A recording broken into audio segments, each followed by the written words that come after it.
జర్నలిస్టులకే రక్షణ లేకపోతే ఈ రాష్ట్రంలో మరి మిగతా వాళ్ళ పరిస్థితి ఏందో ఆలోచించాలని చెప్పి కూడా కోరుతా ఉన్నాం.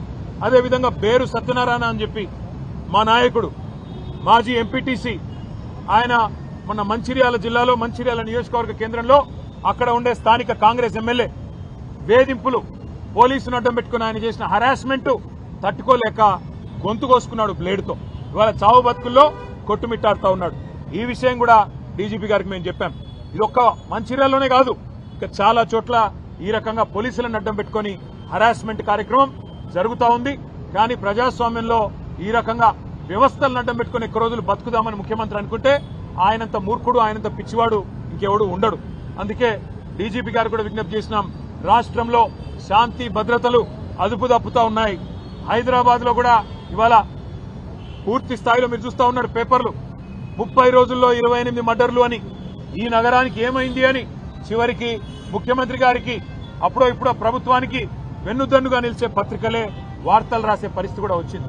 అందుకే ఇవన్నిటి కూడా డీజీపీ గారు దృష్టిలో పెట్టుకోవాలని వెంటనే మేము ఏ విషయాలైతే ఇప్పుడు వారి దృష్టికి తీసుకొచ్చామో వీటి మీద స్పందించాలని కోరినాం. డీజీపీ గారు అన్ని కూడా పరిశీలిస్తా అని చెప్పారు. మాకు పోలీస్ యంత్రాంగం మీద వారి మీద సానుభూతి ఉంది. వారికి కూడా నేను చేసే విజ్ఞప్తి ఒకటే, అధికారం ఎవరికీ శాశ్వతం కాదు. ఇవాళ రేవంత్ రెడ్డి మిమ్మల్ని అడ్డం పెట్టుకుని రాజకీయం చేసి పబ్బం గడుపుకోవాలనుకుంటా ఉన్నాడు. మిమ్మల్ని అడ్డం పెట్టుకుని మిమ్మల్ని బదనాం చేసి ఇవాళ తానేదో 4 రోజులు పదవిని కాపాడుకోవాలనుకుంటా ఉన్నాడు. ఇది మంచిది కాదు వ్యవస్థలకి.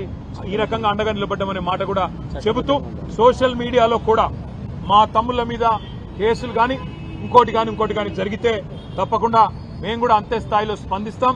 భవిష్యత్తులో ఇదే రకమైన ఒరవడి కనుక కొనసాగితే మాకు కూడా తప్పదు, చర్యకు ప్రతి చర్య కూడా తప్పదు అనే మాట కూడా డీజీపీ గారికి చెప్పాం. అప్పుడు మమ్మల్ని నిందించవద్దని కూడా చెప్పాం. 10 ఏళ్లు శాంతియుతంగా రాష్ట్రాన్ని నడిపిన వాళ్ళం మేము, రాష్ట్రాన్ని 14 ఏళ్లు కొట్లాడి తెచ్చిన వాళ్ళం మేము. ఈ రాష్ట్రం యొక్క బ్రాండ్ ఇమేజ్ దెబ్బతినొద్దు, హైదరాబాద్ బ్రాండ్ ఇమేజ్ దెబ్బతినవద్దు అనే ఆరాటంతోనే సంయమనంగా ఉన్నాం. నిన్న కావాలంటే మా తమ్ముడు ఒక కనుసైగా చేస్తే యాదరి కిషోర్ గారు 500 మంది ఆ 50 మందిని పొట్టు కొట్టేటోళ్ళు. కానీ మేము శాంతియుతంగా నిరసన చెప్పాలనుకున్నాం, రైతుల పక్షాన ఉండాలనుకున్నాం, మేము నిలబడ్డాం శాంతియుతంగా.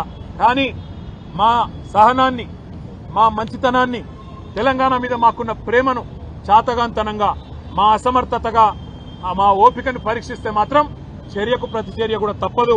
అప్పుడు మమ్మల్ని నిందించవద్దని చెప్పి కూడా డీజీపీ గారికి, ఈ ప్రభుత్వానికి చెప్తా ఉన్నాం. మళ్ళొకసారి పాత్రికేయ మిత్రులకు కూడా ధన్యవాదాలు తెలియజేస్తా ఉన్నాం.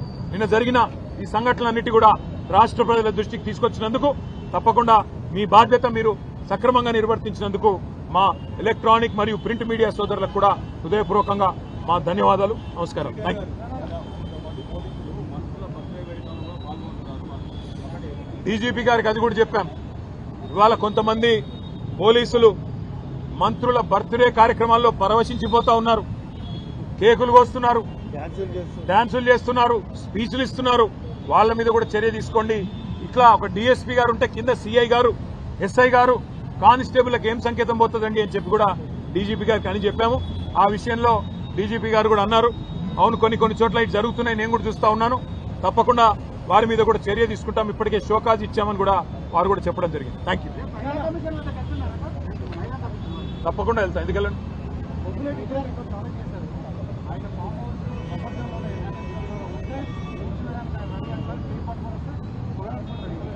పొంగులేటి గారికి అంత శ్రమ అవసరం లేదు, పొంగులేటి గారికో ఇంకొకరికి అంత శ్రమ అవసరం లేదు. ఎఫ్టీఎల్ బఫర్లో ఉన్న ప్రతి నిర్మాణం ఇప్పటికే అన్ని సెటిలైట్ మ్యాప్లు ఉన్నాయి, ఆయనంత బాధ కూడా పడాల్సిన అవసరం లేదు. ఎలా చెరువులు పూడ్చి కట్టారో అవన్నీ కూడా సెటిలైట్ ఇమేజెస్ ఉన్నాయి, చూసుకోండి. రంగనాథ్ గారితో మాట్లాడుకోమనండి, ఎక్కడెక్కడ ఎఫ్టీఎల్లో బఫర్లో ఉన్నాయో వాటిని కొట్టడం ప్రారంభించండి. పొంగులేటి శ్రీనివాసరెడ్డి గారు, వివేక్ గారు, P6 వివేక్ గారు, అదేవిధంగా కేవీపీ రామచంద్రరావు గారు, మధు యాష్కి గారు, పట్నం మహేందర్ రెడ్డి గారు, ఇంకా కేవలం గుత్తా సుఖేందర్ రెడ్డి గారు, వీళ్ళందరి ముందు నేలమట్టం చేసి ఆ తర్వాత సామాన్య ప్రజల మీద పడాలని చెప్పి ప్రభుత్వానికి నా విజ్ఞప్తి. Thank you.